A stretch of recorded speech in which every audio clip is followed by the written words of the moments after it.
जैन बच्चों, इस समय आप लोग महामना इंस्टीट्यूट के यूट्यूब चैनल से जुड़े हुए हैं और इस चैनल में मैं आप सबका स्वागत करता हूं। आज हम लोग class 10th mathematics Hindi medium NCERT book के 3rd चैप्टर दो चर वाले रैखिक समीकरण युग्म यानी pair of linear equation in two variable के 3rd लेक्चर के साथ आज हम लोग उपस्थित हुए हैं और आज हम लोग पढ़ेंगे प्रतिस्थापन विधि यानी कि सब्स्टिट्यूशन मेथड। और यहाँ पर आज हम लोग प्रश्नावली 3.3 शुरू करेंगे। और प्रश्नावली 3.3 को शुरू करने से पहले मैं आपको बता दूं कि महामना इंस्टीट्यूट के सभी न्यू बैच प्रारंभ हो गए हैं। यहाँ पर class 9th 10th 11th 12 science art commerce के सभी बैच शुरू हो गए हैं। हिंदी मीडियम, इंग्लिश मीडियम यानी यूपी बोर्ड और सीबीएसई बोर्ड के सभी क्लासेस शुरू हो गए हैं। और सबसे बड़ी चीज़ ये है कि यहाँ पर प्रत्येक सब्जेक्ट की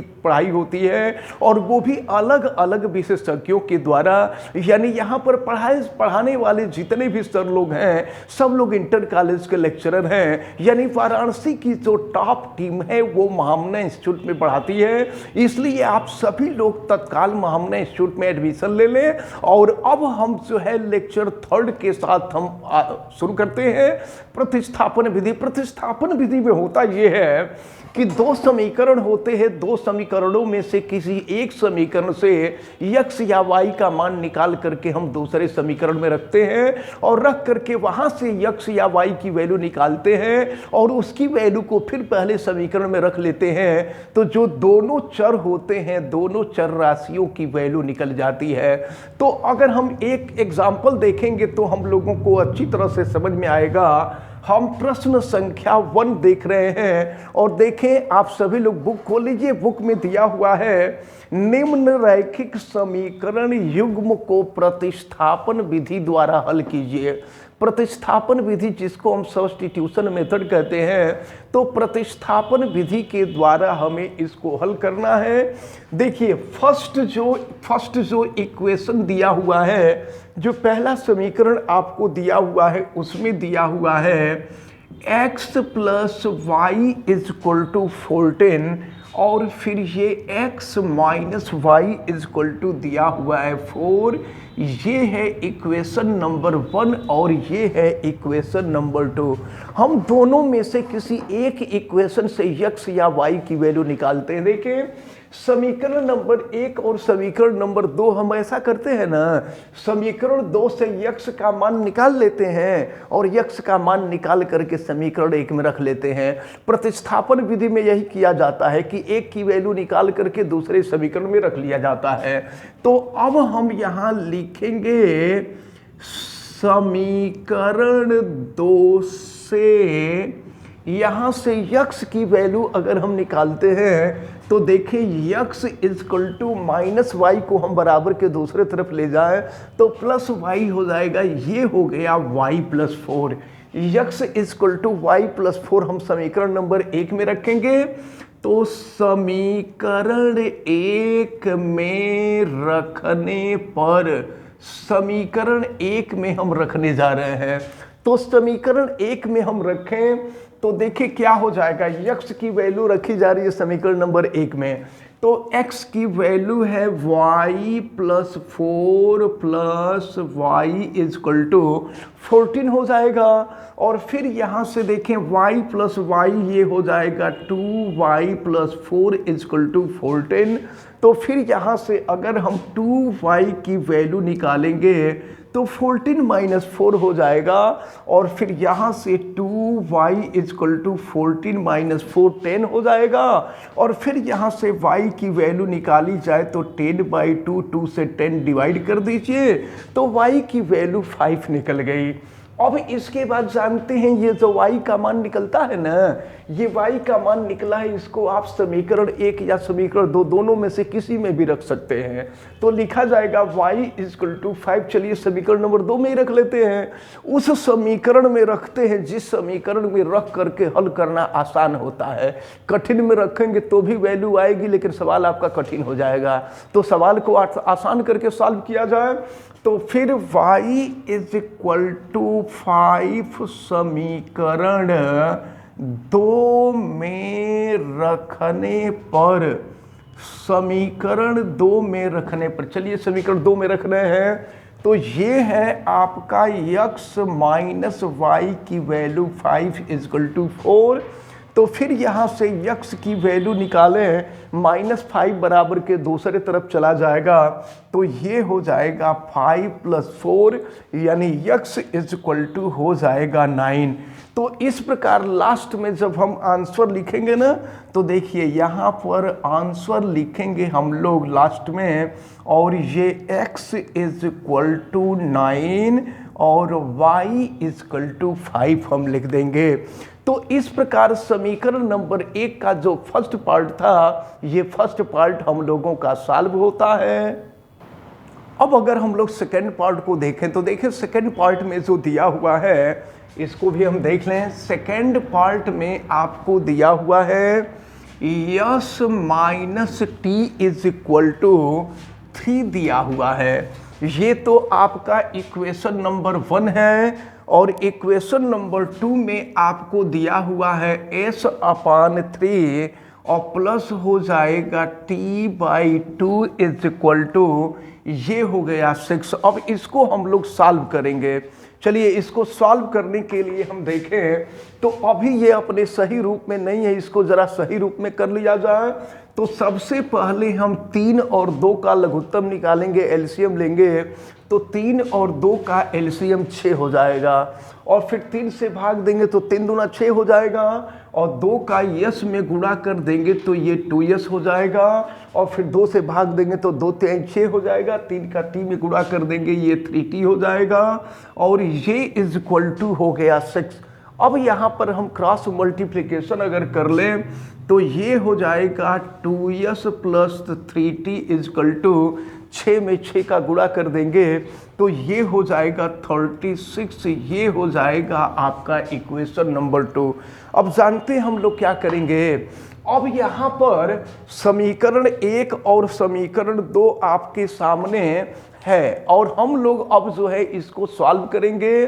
तो ऐसा करते हैं, समीकरण 1 से हम लोग यस की वैल्यू अगर निकाल लें, समीकरण 1 से, तो समीकरण 1 से यस का मान निकालते लिखा जाएगा समीकरण 1 से, और यस की वैल्यू निकालेंगे तो -t बराबर के दूसरे तरफ चला जाएगा, तो ये हो जाएगा t+3। समीकरण 1 से यस का मान निकल गया t+3, और इसको हम रख देंगे समीकरण नंबर 2 में। लिखा जाएगा समीकरण 2 में रखने पर, समीकरण 2 में रखने पर, देखिए समीकरण नंबर 2 में हम रखते हैं, तो जब समीकरण नंबर 2 में रखा जाएगा तो ये हो गया आपका 2, और यस की वैल्यू यहाँ रख दे रहे हैं, तो यस की वैल्यू है t+3 + 3t = हो जाएगा 36। अब इसके बाद हम लोग इसको सॉल्व करें तो ये हो जाएगा 2t + 6 और प्लस हो जाएगा 3t = हो जाएगा 36। फिर क्या मिलेगा, तो देखिए 2t + 3t हो जाएगा 5t + 6 = 36 हो जाएगा। अब यहाँ से अगर 5t की वैल्यू निकालें तो 36 - 6 हो जाएगा, और फिर ये हो जाएगा 5t = 36 - 6 करेंगे तो 30 निकल जाएगा, और फिर यहाँ से t की वैल्यू निकालेंगे, ये हो जाएगा 30/5, और 5 से इसको कट कर दे तो ये हो जाएगा आपका 6, यानी t = निकल गया 6। अब t की वैल्यू जब निकल गई ना, तो t की वैल्यू रख लीजिए, इसको भी समीकरण 1 या समीकरण 2 में रख लिया जाए, तो फिर t = 6 समीकरण 1 में रखने पर, समीकरण 1 में रखेंगे तो आसानी से हो जाएगा, और जिसमें रखने पर आसानी से हो जाता है हम उसी में रख करके सॉल्व करते हैं।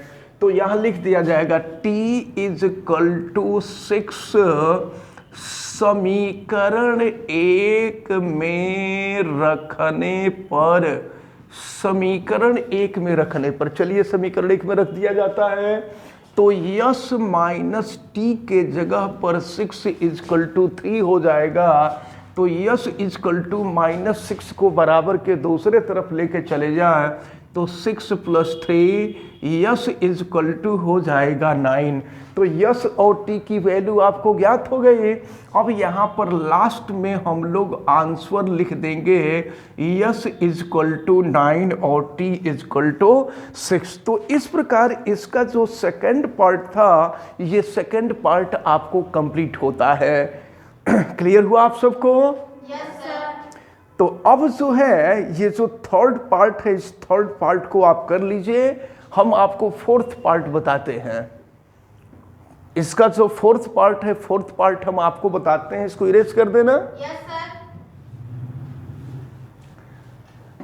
थर्ड पार्ट में अगर आप देखें तो थर्ड पार्ट में ये जो दोनों समीकरण मिलेंगे, ये दोनों समीकरण समपाती होंगे। तो जब समपाती होते हैं तो उसका अनंत हल होता है, और अनंत हल होता है तो भी उसका कोई सलूशन नहीं निकल पाता है। देखिए हम इसको बता भी देते हैं।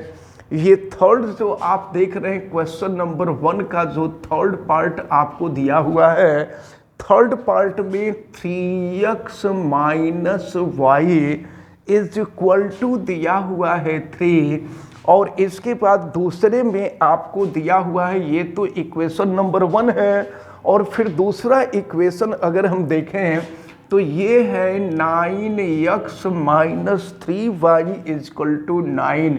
तो अब इसको अगर हम 3 से डिवाइड कर दें, तो 3 से डिवाइड कर देंगे तो ये हो जाएगा 3x - y is equal to 3, समीकरण नंबर 2। तो आप देख रहे हैं समीकरण 1 और समीकरण 2 दोनों समीकरण एक ही समीकरण हो गया है। ये भी 3x - y is equal to 3 है, और ये भी 3x - y is equal to 3 है। दोनों समीकरण एक ही हैं। तो जब दोनों समीकरण एक होगा तो एक समीकरण का कोई हल होता ही नहीं है। तो इस प्रकार हम कह सकते हैं कि इसके अपरिमित रूप से अनंत हल होंगे, क्योंकि ये जो है समपाती हैं। और समपाती के लिए आपको बताया गया था ना कि जब a1/a2 is equal to b1/b2 is equal to c1/c2 जब हो जाता है तो समपाती होता है। तो यहाँ पर ये वैल्यू निकालेंगे तो 1/1 इजकल टू 1/1 इजकल टू 1/1 हो जाएगा, और इसलिए इसका कोई सलूशन नहीं निकल पाएगा। तो इस प्रकार ये जो क्वेश्चन नंबर 1 का थर्ड पार्ट है, क्वेश्चन नंबर 1 का थर्ड पार्ट आपका ऐसे ही सॉल्व किया जाएगा। अब इसके बाद क्वेश्चन नंबर 1 का अगर हम फोर्थ पार्ट देख लें तो देखिए 1 के फोर्थ पार्ट में दिया हुआ है 0.2x प्लस 0.3y, और ये इज इक्वल टू दिया है 1.3। और फिर इसके बाद देखिए अगला जो समीकरण दिया है 0.4x plus 0.5y is equal to ये है 2.3। तो जानते हैं इसको हल करने के लिए सबसे पहले हम लोग दशमलव को हटावें, और दशमलव को हटाने के लिए ना ये जो दोनों समीकरण है, दोनों समीकरणों के लेफ्ट और राइट में हम 10 से मल्टीप्लाई कर दें, 10 से गुणा कर दें। तो अगर इसमें हम 10 से गुणा करेंगे तो 2x हो जाएगा, ये 3y हो जाएगा, और ये हो जाएगा 13। ये आपका इक्वेशन नंबर 1 हो गया। और इसी तरह से जो दूसरा समीकरण, इस दूसरे समीकरण में भी 10 से गुणा कर देते हैं। तो 10 से गुणा करेंगे तो 4x plus 5y is equal to 23 हो जाएगा। ये हो गया हमारा समीकरण नंबर 2। अब समीकरण 1 और 2 को हम सॉल्व करेंगे। तो सॉल्व करने के लिए ऐसा करते हैं ना, समीकरण 1 से हम x या y की वैल्यू निकालें। चलिए समीकरण 1 से अगर हम देखें तो 2x की वैल्यू निकाला जाएगा, तो ये हो जाएगा 13 - 3y। और अगर यहाँ से x की वैल्यू निकाली जाए तो ये अपॉन 2 हो जाएगा। यानी समीकरण 1 से x का मान समीकरण 2 में हम रख रहे हैं। लिखा जाएगा समीकरण 1 से x equal to 13 - 3y upon 2 समीकरण 2 में रखने पर, समीकरण 2 में रखने पर, समीकरण 2 में रखा जाए तो अब देखिए क्या है, ये है 4 और फिर x की वैल्यू हो जाएगी 13 - 3y/2 और प्लस ये हो जाएगा आपका 5y इजकल टू 23। देखिए इसको सॉल्व करते हैं तो 2 से इसको हम कट कर दे तो ये 2 हो जाएगा और फिर 2 का हम अंदर मल्टीप्लाई कर लेते हैं तो 2 का अंदर मल्टीप्लाई कर देंगे तो ये हो जाएगा 13 दूना 26 हो जाएगा और फिर 3 दूना 6 और फिर ये हो जाएगा 5y इजकल टू हो जाएगा 23। अब देखिए क्या मिलेगा, ये हो गया 26, 5y minus 6y minus y is equal to 23 हो जाएगा। 23 को लेफ्ट में ला दें तो ये हो जाएगा 26 माइनस 23 इजकल टू y, यानी यहाँ से y की वैल्यू निकालेंगे तो ये हो जाएगा 3। चलिए y की वैल्यू 3 निकल गई। अब हम जो है y की वैल्यू समीकरण 1 या समीकरण 2 दोनों में से किसी में भी रख सकते हैं। चलिए y इजकल टू 3 हम समीकरण 1 में रख देते हैं, यहाँ लिख दिया जाएगा। चलिए यहाँ लिख दे रहे हैं y इजकल टू 3 समीकरण 1 में रखने पर, समीकरण 1 में रखने पर। चलिए समीकरण 1 में रख करके हम सॉल्व करते हैं तो ये है आपका 2x प्लस 3, y की वैल्यू है 3 इजकल टू 13। तो फिर क्या हो जाएगा, ये आपका 2x प्लस 9 इजकल टू 13, तो 2x इजकल टू 13 माइनस ये हो जाएगा 13 माइनस 9, तो फिर ये हो जाएगा 2x इजकल टू 13 माइनस 9, यानी क्या हो जाएगा 4 हो जाएगा और फिर x की वैल्यू निकालेंगे 4/2 यानी 2 हो जाएगा। और इस प्रकार आप यहाँ सबसे लास्ट में आंसर लिख देंगे और आंसर में लिख देंगे x इजकल टू 2 और y इजकल टू 3 हो गया। तो इस प्रकार इसका जो फोर्थ पार्ट था, ये फोर्थ पार्ट आपका कंप्लीट होता है। क्लियर हुआ, समझ में आ गया आप लोगों को? Yes sir. चलिए अब हम आगे बढ़ते हैं। इरेज कर देना। Yes sir. चलिए जल्दी कर लीजिए। अब हम आते हैं इसके फिफ्थ पार्ट पर। देखिए फिफ्थ पार्ट हम बता देते हैं और इसके सिक्स्थ पार्ट को आप लोग करिएगा। चलिए देखते हैं इसके फिफ्थ पार्ट को। फिफ्थ पार्ट में क्या दिया हुआ है,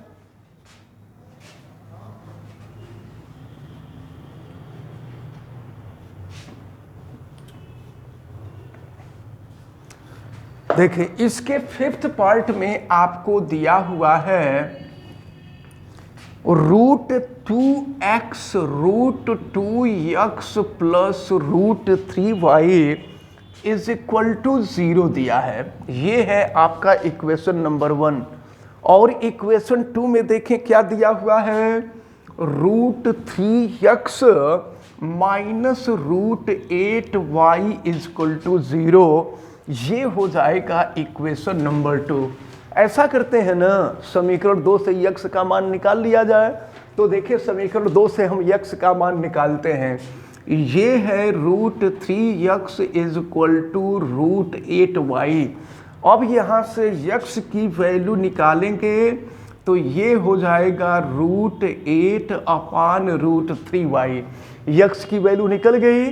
अब x का मान हम लोग रखते हैं समीकरण नंबर 1 में। लिखा जाएगा समीकरण 1 में रखने पर, समीकरण 1 में रखने पर, समीकरण 1 में रख रहे हैं तो देखिए क्या है, √2 और x की वैल्यू अंडर √8 अपान हो जाएगा √3y प्लस हो जाएगा √3y इज इक्वल टू 0 हो जाएगा। चलिए इसको सॉल्व करते जरा। ये देखिए √2 और √8, 8 दूना 16, करड़ी में 16 हो जाएगा और 16 का जो वर्गमूल होता है 4 होता है 4y और प्लस 4y अपान √3 प्लस हो जाएगा √3y इज इक्वल टू 0।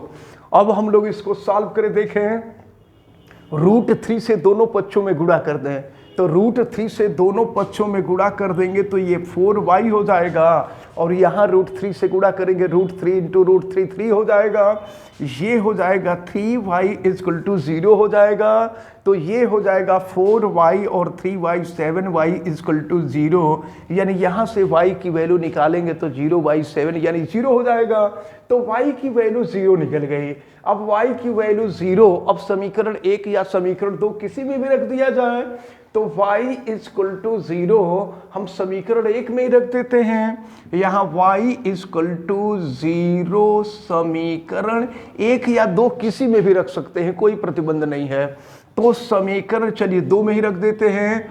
समीकरण 2 में रखने पर, समीकरण 2 में हम रख देते हैं y = 0। तो देखिए ये है √3x - √8y के जगह पे 0 = 0 हो गया। तो ये हो जाएगा आपका √3x और √8 में 0 का गुणा कर देंगे 0 हो जाएगा। तो ये = 0 हो जाएगा, तो x = 0/√3 यानी x की वैल्यू 0 हो जाएगी। तो इस प्रकार यहाँ पर लास्ट में हम लोग आंसर लिखेंगे x = 0 और y = 0। तो इस प्रकार ये जो प्रश्नावली 3.3 का क्वेश्चन नंबर 1 था, क्वेश्चन नंबर 1 का first, second, third, fourth, fifth, ये 5 पार्ट हम सॉल्व किए, 6 पार्ट आप लोग कीजिएगा, और अगर नहीं आएगा तो पूछिएगा, फिर हम कल आपको बता देंगे। तो इस प्रकार जो है हम आपको बता दें कि महामना इंस्टीट्यूट के सभी नए बैच प्रारंभ हो गए हैं। 9th 10th 11th 12 science, art, commerce के सभी नए बैच चल रहे हैं, और यहाँ पर सभी सब्जेक्ट पढ़ाए जाते हैं, physics, chemistry, math, biology, Hindi, English, social. और ये पढ़ाने वाले जितने भी सर लोग हैं ये सब अलग अलग विषय के विशेषज्ञ लोग हैं, और ये सभी लोग इंटर कॉलेज के लेक्चरर लोग हैं। यानी वाराणसी की सबसे जो टॉप टीम है ये महामना इंस्टीट्यूट में पढ़ाती है। इसलिए आप सभी लोग तत्काल एडमिशन ले लें, ताकि बोर्ड के एग्जाम में और अगले साल जो एग्जाम हो उसमें आपका बहुत बढ़िया नंबर आए, बहुत अच्छी जानकारी हो, ताकि बाद में चल करके तुरंत सिलेक्शन हो जाए। और वीडियो देखने वाले लोग वीडियो को लाइक जरूर कर दें। चैनल पे अगर आप नए हैं तो चैनल को सब्सक्राइब भी कर लीजिए, बेल आइकन को भी प्रेस करें। और अगर किसी प्रकार की कोई दिक्कत समझ में आती है तो आप हमें कमेंट करके बताएं भी, और वीडियो को मैक्सिमम स्टूडेंट तक शेयर करें। आप सभी लोगों का बहुत बहुत धन्यवाद। जय Hind. Thank you sir. You're most welcome.